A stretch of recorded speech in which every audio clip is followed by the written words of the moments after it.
하루는 하나님께서 아브라함에게 나타나셨습니다. 그때 아브라함 나이가 99세였다고 성경은 이야기하고 있습니다. 한참 햇볕이 가장 뜨거울 때 문 밖에 나가 있는 아브라함이 자기 집 근처를 지나가는 세 사람의 나그네를 보게 됐습니다. 아브라함이 보고는 얼른 달려가서 그들을 자기 집으로 모셔드리고 발 씻을 물을 갖다 드리고 그리고 나무 아래 시원한 데서 좀 쉬게 한 다음에 자기는 얼른 집에 돌아와서 자기 종들에게 떡을 만들라고 그리고 송아지를 가지고 요리를 맡도록 이렇게 지시를 내렸습니다. 세 사람이었는데 나중에 알고 보니까 그 중에 한 분은 하나님이셨고 나머지 둘은 사람의 모습을 보인 천사였다는 것이 성경에 기록되어 있습니다. 아브라함이 하나님 줄 알고 대접을 잘 한 걸까요? 그렇지는 않은 것 같습니다.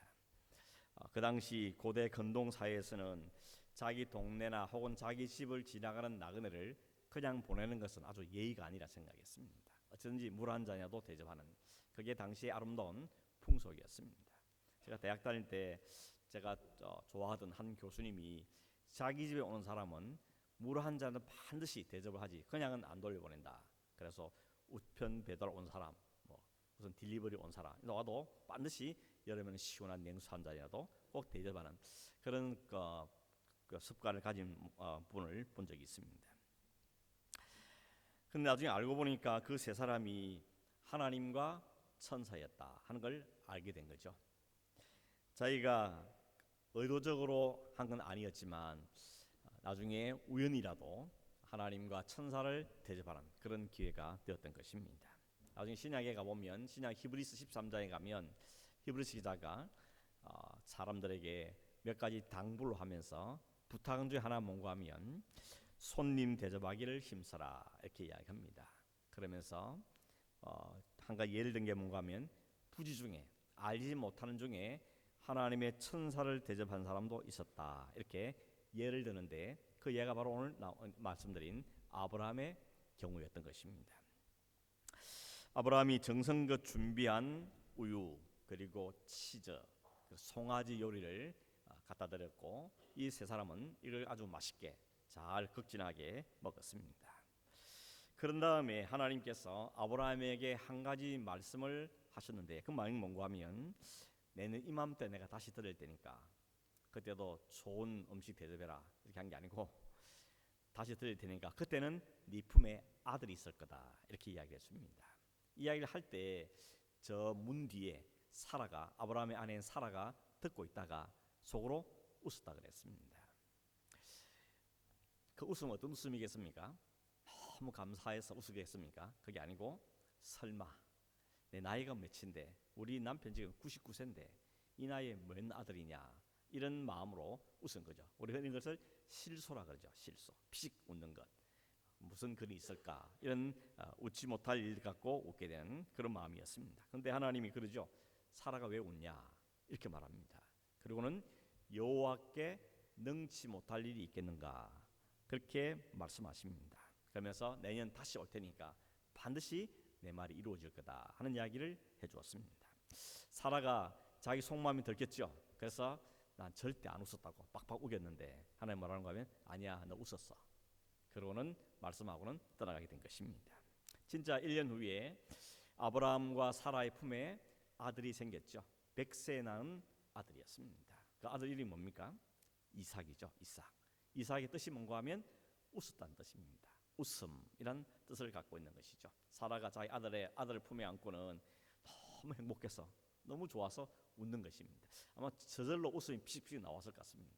우리 할아버지 할머님들 손주 안으면 아무것도 안 그냥 웃음이 나오시죠? 그것처럼 아브라함과 사라는 자기 100세인 아들 안고는 웃은 거죠. 그러면서 말하기를 하나님께서 나에게 웃게 하시니 이 일을 듣는 사람도 다 함께 웃을 것이다 이런 이야기를 하는 걸 볼 수 있습니다. 1년 전의 웃음은 비웃는 웃음이었죠. 설마 그런 일이 무슨 말씀하시는가 이런 웃음이었는데 1년 후에는 진짜 감사해서 진짜 행복해서 웃는 웃음을 웃게 되었다는 것입니다. 그전에는 가짜 웃음이었는데 지금은 진짜 웃음이라는 이야기인 것이죠. 하나님께서 진짜 웃음을 그에게 안겨다 주신 것이고 그 사라가 그걸 기뻐할 뿐만 아니라 다른 사람도 같이 웃게 되었다라고 이렇게 자랑하는 모습을 보게 되는 것입니다. 자기 나이나 지금 처한 상황이나 환경만 보면 웃을 일이 아니죠. 그런데 하나님께서 말씀이 이루어심으로 그를 웃게 하신 것을 보게 됩니다. 옛날에 어느 분이 이 창세기 이 말씀을 설교하면서 제목이 뭔가 하면 웃기시는 하나님, 이렇게 제목을 붙이는 걸 봤습니다. 하나님 우리를 웃게 하신 하나님이란 거죠. 세상 돌아가 보면 정말 웃을 일이 별로 없는 세상이다 싶은데 하나님이 진짜 우리에게 웃을 일을 만들어 준다는 것입니다. 웃게 하신 하나님이라는 것이죠. 오늘 여러분 많이 웃으시길 바랍니다. 그냥 쓸데없이 웃는 거 말고 그냥 아무 때나 웃으면 사람 좀 이상하게 보죠. 그 말고 하나님께서 우리에게 웃게 하시는 그 웃음들이 여러분 가정에 또 여러분 삶에도 가득하기를 간절히 바랍니다. 아브라함과 사라에게 아들이 있을 것을 말하신 다음에 그 집을 떠납니다. 그러면서 떠나면서 또 한마디 슬쩍 하십니다. 뭐라는가 하면 내가 하려는 일을 아브라함에게 숨기겠느냐 이런 이야기를 합니다. 이게 뭔 소리입니까? 아브라함 하나님이 지금 뭔가 일을 하시려고 소돔과 고모라로 가고 있는데 그 하신 일을 아브라함한테는 내가 이야기하고 싶다 이렇게 이야기하는 것입니다.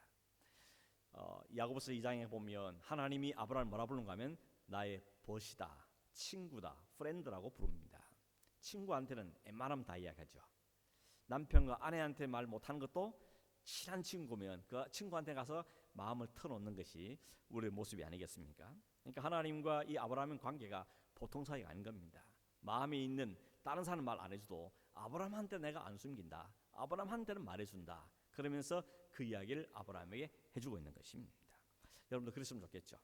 다른 사람 몰라도 하나님 나에게 말씀해 주시면 얘야 이건 거다, 이건 저런 거다 이렇게 말씀해 주시면 얼마나 좋겠습니까? 그럼 너무 감사할 텐데. 근데 문제는 뭔가 하면 아브라함에게 들려준 그 하나님의 말씀이 충격적인 말씀이었습니다. 지금 소돔과 고모라로 가는 목적이 뭔가 하면 내가 하늘에서 들으니까 이 소돔과 고모라 악이 너무 가득 차서 이거 심판 안 하면 안 되겠다 하는 소식을 듣게 됐다는 겁니다. 그래서 친히 가서 진짜 그런가 한번 살펴본 다음에 정말 그렇다면 그 성을 유황불로 심판하겠다. 이게 하나님의 알려주신 계획의 내용이었습니다. 아브라함 이야기 듣고는 깜짝 놀랐죠. 솟아치게 놀랍니다. 왜 놀랐습니까? 그 성에 자기 조카가 살고 있기 때문에. 우리 조카가 살고 있는데 그 성이 완전히 불바다 돼버리면 우리 조카는 어떻게 하냐 하는 것 때문에 깜짝 놀라고 마음에 심란해진 것입니다. 그래서 하나님께 물어보죠. 하나님, 악한 사람을 심판하는 것은 이해가 되는데 그 심판하다가 그 안에 있는 의인도 다 죽으면 어떻게 합니까? 그렇게 말하면서 혹시 하나님 그 성에 의인 50명이 있으면 어떻게 하시겠습니까? 그래서 다 그냥 싹 밀어버리시겠습니까? 하나님 뭐라 그럽니까? 만약에 내가 가서 보고 의인 50명을 찾게 되면 그 의인 50명 때문에 그 성을 멸하지 않겠다라고 말씀하십니다. 아브라함은 처음 50명으로 시작했는데 가만 생각해 보니까 좀 낮춰야 되겠다 생각했던 거죠. 그래서 하나님 만약에 5명이 부족하면 45명밖에 못 찾으면 어떻게 하시겠습니까? 45명이라도 오케이. 하나님 40명은요? 30명은요? 20명은요? 마지막 한 번 더 말하겠습니다. 10명이 그 안에 있다면 어떻게 하시겠습니까? 하나님 뭐라십니까? 10명은 안 돼. 그렇게 하신 게 아니고 10명이라도 내가 그 안에 10명의 의인을 찾으면 내가 그 10명 의인 10명 때문에 그 성을 멸하지 않겠다. 하나님께서 약속을 하셨습니다. 아마 아브라함 마음속에 10명 정도는 되겠지. 설마 10명도 없을까? 아마 이런 생각을 품었던 것 같습니다. 근데 결과는 어떻게 됐습니까? 소돔과 고모라 성에 유황불이 내려서 그 성이 완전히 다 불바다가 되고 이 지구상에 흔적이 없어질 만큼 성이 완전히 멸망하고 말았죠. 딱 3명만 살아남았습니다. 그 조카 롯과 그의 2딸만 살아나게 된 것입니다. 그 당시에 소돔과 고모라 성에 몇 명쯤 살고 있었는가? 학자들마다 좀 다르더라고요.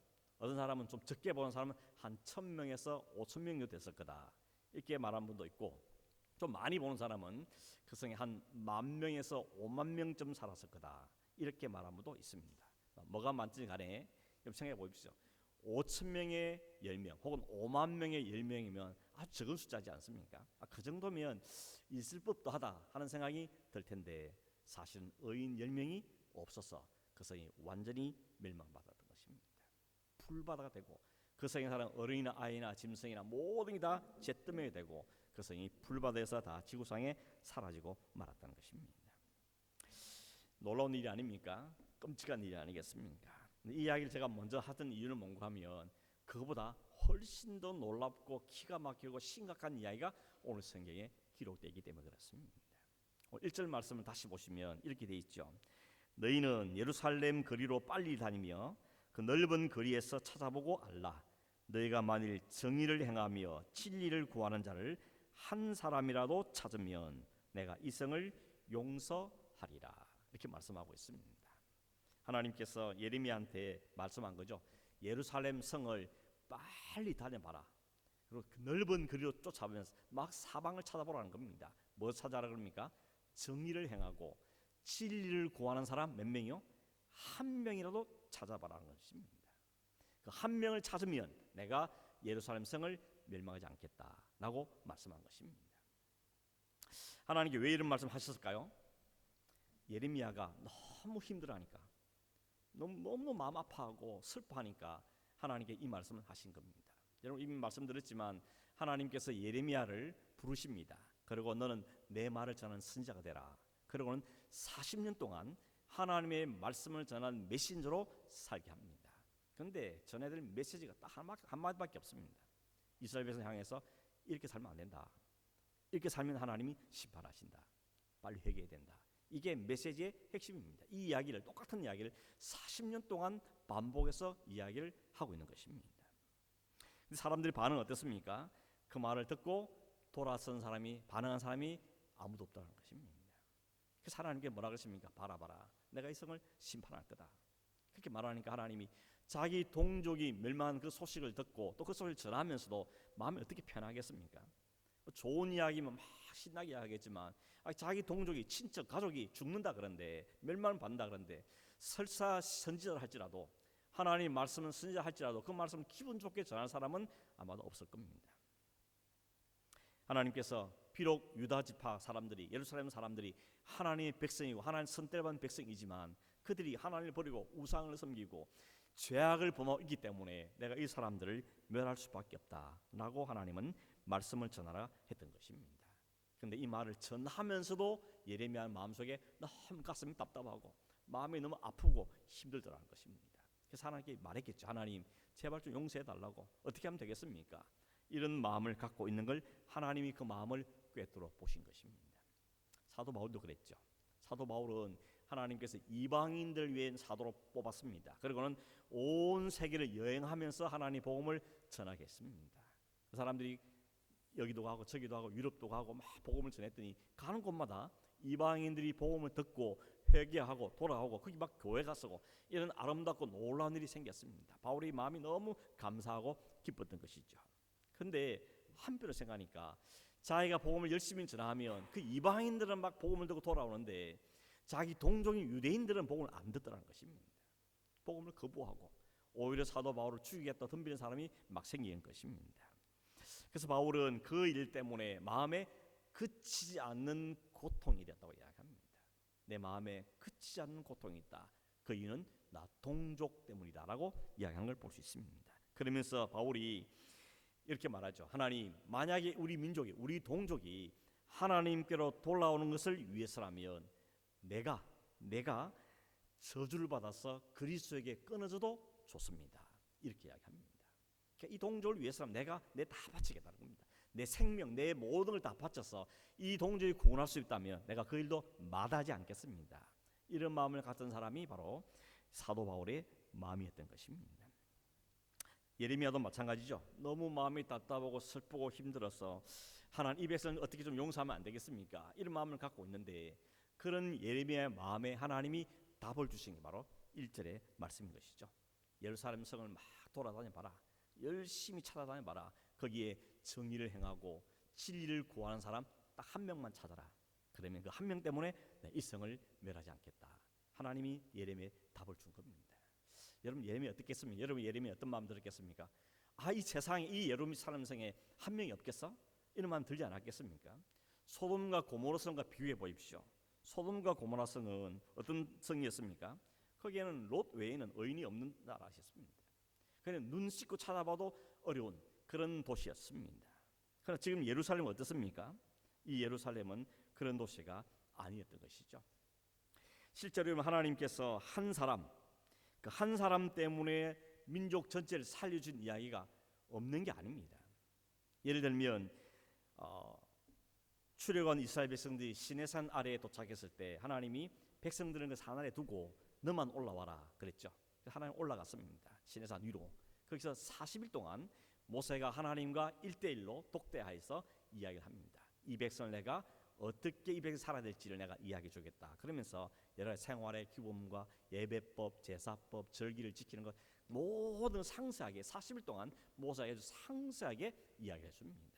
모세는 그 40일이 아주 하루처럼 지나갔겠죠. 그리고 하나님 주신 율법 그 10계명 돌판을 딱 들고 하나님의 말씀을 들고 백성들이 내려왔습니다. 내려와 보니까 산 아래 어떻습니까? 산 아래가 엉망이 된 거죠. 사람들이 우리를 여기까지 인도한 모세는 안 보이고 40일이나 됐는데 안 보이고 도대체 그 신은 어디 갔는지 모르겠으니까 우리를 앞으로 인도해 갈 신을 만들어 달라고 요청한 것입니다. 그 사람들이 자기들의 금, 은, 동 이런 귀중품들을 갖다 가져왔는데 그걸 가지고 녹여서 만든 게 바로 금송아지였죠. 그 성전을 만들어 놓고 이 신이 우리를 광야에 우리를 애굽에서 인도하는 신이다. 이 신이 우리를 잘 살게 할 신이다라고 말하면서 그 앞에 제사를 지내고 음식을 차려놓고 그 앞에 춤을 추고 이렇게 즐기고 있는 걸 보게 된 것입니다. 모세가 보니까 기가 막히거든요. 도대체 이 백성 어떻게 하려고 그러냐. 마음에 화도 나고 기도 막히는데 하나님 먼저 말씀하시죠. 모세 봤냐?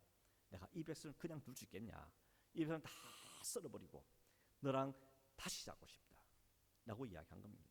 다 죽여버리고 너랑 같이 다시 새롭게 시작하겠다고 하나님이 말씀하십니다. 그랬더니 모세가 뭐라 합니까? 예 알겠습니다. 다시 하시죠 뭐. 이렇게 한 게 아니고 어떻게 합니까? 하나님 지금 이 백성을 다 죽이면 하나님을 사람들이 뭐라 그러겠습니까? 주변에 있는 나라들이 다 자기 나름대로 신들이 있는데 저 이스라엘 신은 자기 백성 하나 책임 못 져가지고 저 다 광야에 다 죽였다 이렇게 소문나지 않겠습니까? 그럼 하나님의 영광이 땅에 완전히 떨어집니다. 하나님 그러시면 안 됩니다. 그렇게 말리죠. 그러면서 하나님 그래도 이 백성을 멸하시려면 먼저 뭐라 그럽니까? 내 이름부터 당신의 나라의 생명체 이름도 먼저 제하십시오. 이게 모세의 심정이었습니다. 하나님 그 모세의 말을 듣고 어떻게 하셨습니까? 마음을 돌이키셨다고 이야기했죠. 그 모세의 한 사람의 중보, 그 한 사람이 아직 가로막고 하나님 안 됩니다. 이 백성 중에 나부터 죽이십시오. 이렇게 말하는 그 모세 때문에 하나님 마음을 돌이켜서 이 백성을 살려주셨던 것입니다. 그 많은 사람들이 살았던 이유는 그 한 사람 하나님 앞에 가로막은 그 한 사람 때문에 온 민족이 살아있던 것을 보게 되는 것입니다. 신약에 가면 사도 바울도 그랬죠. 사도행전 27장에 보면 사도 바울이 죄수의 몸으로 로마로 끌려갑니다. 가는 중에 배를 타고 가게 되는데 이 바울이 탄 배에 모두 몇 명이 탔는가 하면 276명이 그 배를 탔습니다. 270명이 함께 배를 타고 이 항해를 하긴 하는데 처음에는 순풍이 싹 불더니 아주 여유롭게 배가 갔습니다. 아주 기분 좋게 여행이 출발됐는데 가다가 유라굴라라고 하는 광풍을 만났습니다. 광풍은 우리말로 풀면 미친 바람이라는 뜻이죠. 미친 바람처럼 배를 막 파도가 이렇게 만들고 배가 곧 뒤집힐 것 같은 그런 위기가 찾아왔습니다. 사람들이 막 바다에 있는 짐을 다 바다에 집어 던지고 살기 위해서 몸부림치고 있을 때 공포에 시달렸을 때 그날 밤에 하나님이 바울에게 이야기하시죠. 바울아 두려워하지 마라. 내가 너를 반드시 로마까지 안전하게 가게 할 것이고 거기서 가이사 앞에 하나님의 말씀을 전하게 할 거다. 이게 네 사명인데 이 사명 다 할 때까지 나 너를 그냥 두지 않는다. 너 때문에 이 배가 좀 손상은 있겠지만 거기 탄 사람도 무사할 것이다 라고 하나님이 그 밤에 약속해 주신 겁니다. 그래서 바울이 그러죠. 사람들한테 여러분 안심하십시오. 내가 믿는 하나님이 내가 믿는 신이 이 배를 지킨다 하셨습니다. 안전하게 간다 했습니다. 그러니 염려 마십시오 라고 두려워하지 말라고 했는데 실제로 그 270명 중에 목숨을 당한 사람 한 명도 없었던 것입니다. 왜 그들이 그런 은혜를 받았습니까? 그 바울 때문에. 바울이 주신 그 사명을 다 감당하기 위해서 하나님 그를 보호하시기 위해서 그 배를 지켜주셨던 것입니다. 그러니 그 사람들이 다 살게 된 이유는 바로 사도 바울의 그 사명, 그 사도 바울 한 사람 때문이라고 우리는 알 수가 있다는 것입니다. 지금 하나님께 그런 사람 찾아라는 겁니다. 예루살렘을 멸망시키려고 하는데 이 예루살렘 멸망을 막았을 사람, 이 멸망을 취소할 사람은 그를 한 사람을 찾아보라고 하나님이 예레미야에게 말씀을 하신 것입니다. 여러분, 소돔 고모라는 어떤 것이었습니까? 롯 말고는 다 엉망이었습니다. 가장 대표적인 것이 남동성애였습니다. 성에 보면 남색하는 자 이런 표현이 나오는데, 남색하는 말을 영어로는 소돔이라고 말하죠. 소돔이. 이게 바로 남자끼리 성관계를 맺고 이런 것을 소돔이라고 부르는데, 동성애를 이야기하는 겁니다. 실제로 그 하나님 천사들이, 아브라함을 떠났던 천사들이 롯이 있는 성을 방문했을 때 롯이 자기 집 모셔드렸죠. 그랬더니 그 동네 사람들이 몰려와가지고 문을 두드리면서 니네 집에 들어간 그 두 남자 끌어내라. 우리가 그 남자를 상관하겠다. 이게 상관한다는 것이 뭔가 하면 섹스하겠다는 겁니다. 남자들이 몰려와가지고 남자를 대상으로 우리가 그 사람 우리가 좀 즐기겠다는 겁니다. 이게 그 당시 소돔과 고모라성의 대표적인 죄악의 상황이었습니다. 이런 타락하고 음란한 성에서 의인 10명 찾는다는 것은 어쩌면 쉽지 않은 일일 수 있겠죠. 온통 이 투성이니까 참 쉽지 않을 겁니다. 그런데 지금 예루살렘은 어떤 곳입니까? 예루살렘은 하나님의 도성입니다. 이스라엘의 수도입니다. 거기에 성전이 있습니다. 거기는 지금도 날마다 제사가 드려지고 있고 예배가 드려지는 곳입니다. 하나님의 임재의 상징이 이곳이 바로 예루살렘인 것입니다. 그러니 예루살렘은 거룩한 도시고 하나님의 성이라고 불리는 곳이 바로 예루살렘이라는 것입니다. 그런 곳에서 의인 한 명 찾는, 10명도 아니고 한 명만 찾으라, 쉬운 일이 아니겠습니까? 한 명 정도 없겠어요? 이렇게 충분히 생각할 수 있다는 것입니다. 그런데 결과는 어떻습니까? 결과는 예루살렘이 완전히 멸망하고 파괴된 걸 보면 한 사람도 없다는 게 증명되는 것입니다. 물론 여러분, 세상적으로 볼 때 도덕적으로 좀 착한 사람, 윤리적으로 좀 괜찮은 사람은 있었겠죠.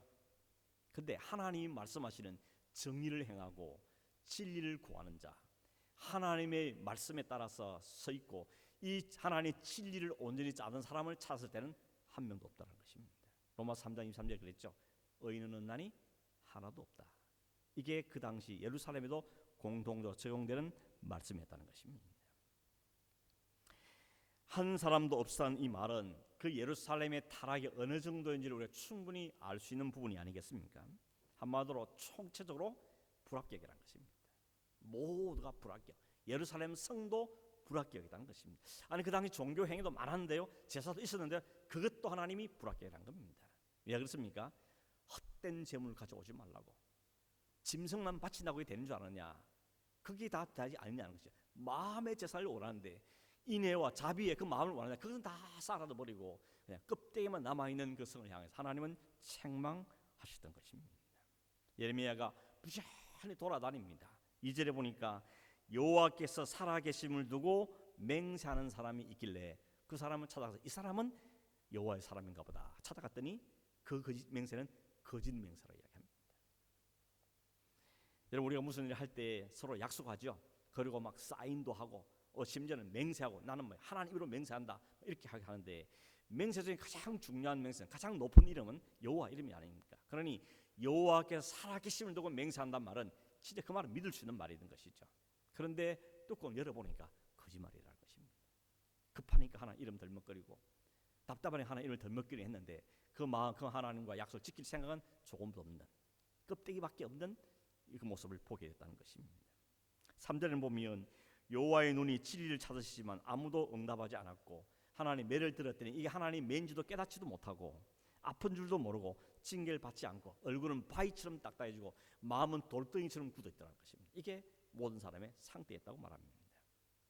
4절에 비천하고 어리석은 것뿐이라서 여호와의 길, 자기 하나님의 법을 알지 못하는 자들이라고 말하면서 이들이 일반 백성들이기 때문에 그럼 제사장이나 혹은 지도자들은 있지 않을까? 지도자들 찾아가 봤더니 지도자들도 마찬가지로 여전히 여호와의 법을 알지도 못하고 하나님 주신 율법을 멍해로 알고 다 박살내버리고 그 결박을 끊어버리고 하나님을 배신하더라는 것입니다.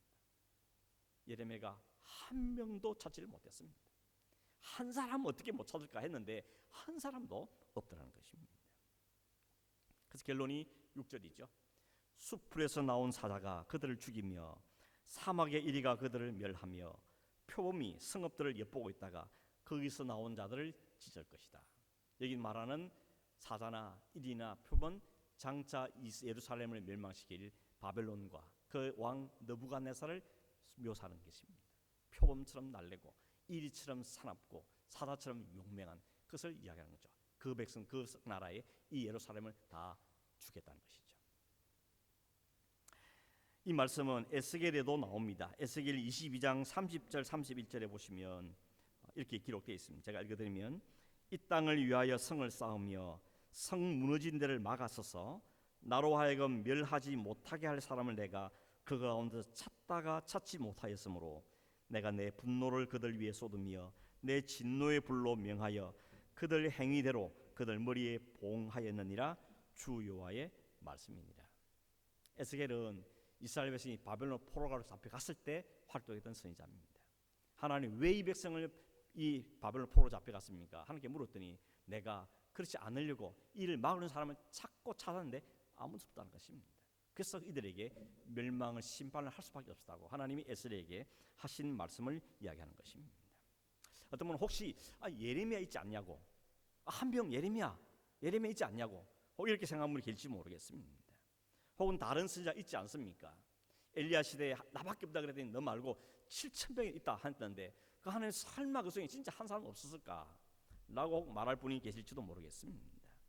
여러분, 이 예레미야가 비록 하나님의 선지자이긴 하지만 온 백성의 죄를 다 감당하고 막았을 만한 의인은 못됐던 것이죠.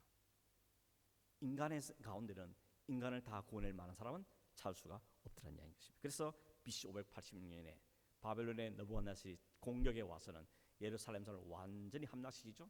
성이 돌리아돌 하나도서만 다 무너뜨려버리고 모든 많은 백성이 포로로 끌려가고 왕은 두 눈이 뽑히는 끌려가는 이런 처참한 결과를 가지게 되었다는 것입니다.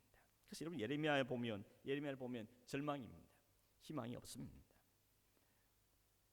하나님의 심판을 받을 수밖에 없는 이 절망적인 말씀을 이 예레미야가 계속해서 말씀하고 있는 것입니다. 여기서 끝나면 우리는 진짜 절망이죠. 희망이 없습니다. 그런데 성경 전체를 통해 볼 때 이 유대뿐만 아니라 온 세상을 심판과 멸망으로부터 막아선 한 사람이 있다는 사실을 성경 우리에게 이야기해주고 있습니다. 그 한 사람이 누굽니까? 로마서 5장 19절을 보시면 이렇게 되어 있습니다. 한 사람이 순종하지 아니함으로 많은 사람이 죄인 된 것 같이 한 사람이 순종하심으로 많은 사람이 의인이 되었다. 앞에 말한 한 사람은 인류를 대표하는 아담을 이야기하는 것이고 뒤에 나온 한 사람은 하나님으로 보냄을 받은 예수 그리스도를 말씀하는 것이죠. 인류를 대표한 아담이 하나님을 떠나고 하나님 말씀에 불순종하고 죄를 지음으로 세상에 죄가 들어오고 그 죄 때문에 온 세상이 죄 아래 갇히게 되고 어떤 누구도 자유하지 못한 죄 아래 속박을 당하는 삶을 살 수밖에 없는 이 세상이었습니다. 그 죄를 벗겨낼 사람이 없죠. 그 죄를 막았을 사람이 없는, 심판을 막았을 사람이 이 세상에는 아무도 없었던 것입니다. 그래서 하나님께서 이 세상 사람 말고 하나님으로부터 보냄을 받은 한 사람, 그가 와서 모든 죄를 다 짊어지시고 감당하시고 십자가에서 죽으시며 그 죄를 다 치르신 후에 다시 부활하심으로 우리를 살리신 것입니다. 구원해 내신 것입니다. 그게 한 사람이었습니다. 세상에서 하나님이 찾으신 사람은 한 사람도 없었던 거죠. 그래서 하나님은 하나님께서 준비하신 한 사람, 우리의 모든 심판면을 막을 수 있는 분, 그 한 분을 우리의 이 땅에 보내어 주셨던 것입니다. 그래서 우리는 뭐라고 고백하는 겁니까? 예수가 소망이다. 예수만이 진리시고 예수만이 구원이시고 우리가 의지하고 기댈 분은 이분밖에 없다 하는 걸 우리가 고백할 수밖에 없는 것입니다. 십자가에 죽으시고 그 죽음에서 부활하신 그 예수님만이 오늘 세상에 빛이고 소망이고 생명이 되는 것이죠. 이 예수를 믿는 자만이 살게 되는 것을 우리에게 말씀하고 있는 것입니다. 말씀을 맺습니다. 여러분, 오늘도 하나님께서 한 사람을 찾습니다. 한 사람을 찾고 계십니다. 그 한 사람은 자기의 능력으로 구원자가 될 사람은 아닙니다. 그런 사람은 세상에 없습니다. 그럼 어떤 사람을 찾습니까? 오직 구원자이신 그 한 분 예수 그리스도, 그분을 믿고 그분 안에 연합되어지고 그분 안에 거하는 사람, 그리고 그 예수를 전할 사람, 그 사람을 하나님은 지금 찾고 계시는 것입니다. 예수님이 마지막 세상 떠나면서 부탁한 말씀이 뭡니까? 마태복음 28장 18절 19절에 하늘과 땅의 모든 권세를 너희에게 내게 주셨으니 그로 너희는 가서 모든 민족을 제자로 삼아 아버지와 아들과 성령의 이름으로 세를 베풀고 내가 너희에게 분부한 모든 것을 가르쳐 지키게 하라. 볼지어다 내가 세상 끝날까지 너희와 함께 있을 것이라고 말씀하십니다. 사도행전 1장 8절에도 오직 성령이 너희에게 임하시면 너희가 권능을 받고 온 예루살렘과 온 유대와 사마리아와 땅 끝까지 이르러 내 증인이 되리라. 여전히 한 사람을 찾고 있는데 그 한 사람은 세상을 구원할 자가 아니고 그 구원을 받은 사람이 그 구원한 소식을 다른 사람에 알려줄 사람, 증인의 삶을 살 사람, 그 사람을 하나님은 찾고 계시다는 것입니다. 하나님이 찾으신 그 한 사람, 그 한 사람을 통해서 하나님은 가정을 살리기를 원하시고 민족을 살리기를 원하시고 교회를 살리기를 원하시는 것이죠. 우리는 숫자의 노예가 많이 되어 있죠. 숫자가 많으면 다 좋은 것. 그래서 숫자에 우리는 기가 많이 질리기도 하고 많은 걸 좋다고 생각하고 많으면 자랑하고 자기 가치가 많음에 있다고 생각하는 것이 우리의 일반적인 생각입니다. 그런데 성경 어디에도 하나님은 많은 걸 원하시지 않습니다. 한 사람을 여전히 찾고 계실 것입니다. 한 사람, 하나님을 아는 한 사람, 하나님께 헌신된 한 사람, 하나님의 구원에 참여하는 한 사람, 그 한 사람 한 사람을 하나님이 찾으시고 그 한 사람 한 사람을 각 시대마다 각 지역마다 세우셔서 그를 통해서 가정을 살려내고 그 지역을 살려내고 그 민족을 살려낼 하나님은 지금도 하고 계시는 것입니다. 그런 의미에서 오늘 하나님 우리 가운데 한 사람을 찾기를 원하신 겁니다. 여러분, 저와 여러분이 그 한 사람 되길 바랍니다. 세상에 구원자는 오직 유일하신 그리스도밖에 없지만 그 예수를 믿어서 구원을 입은 사람, 그 복음을 증거할 사람, 그 사람 바로 그 사람을 통하여서 가정을 살려내고 우리가 속한 곳을 살려낼 그 사람을 하나님 오늘 찾고 계시는 것입니다. 그 예수의 앞에 우리는 부름받은 사람으로서 하나님의 쓰임받는 사람으로서 하나님 나는 부족하지만 나는 아무것도 할 수 없는 자들이지만 이미 나를 살려내셨고 구원하셔서 하나님께서 삼으셨으니 나를 통하여서도 하나님 또 다른 사람을 살려내고 우리 가정을 회복시켜가고 우리가 속한 사람을 살리는 일에 우리를 사용해 주십시오. 이것이 오늘 저와 여러분의 기도와 소망이 되기를 간절히 바랍니다. 고마우신 하나님 아버지 감사합니다. 이 땅에 한 사람도 없는 이 땅에 하나님 아들을 이 땅에 보내셔서 우리를 구원해내시며 하나님 나를 이루어 가시며 오늘도 하나님께 예배한 자로 삼아 주신 것을 참으로 감사함을 드립니다.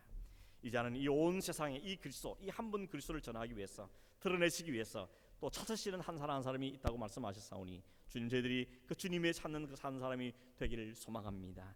나를 통하여서 우리 가정이, 나를 통하여 이 지역이, 나를 통하여 이 교회들이 하나의 새로워지는 은혜를 경험할 수 있도록 우리를 사용하시고 축복하시고 은혜를 베풀어 주시길 원하오며 주님의 이름이 높임을 받으시기를 간절히 원하옵고 예수님의 이름으로 기도하옵나이다.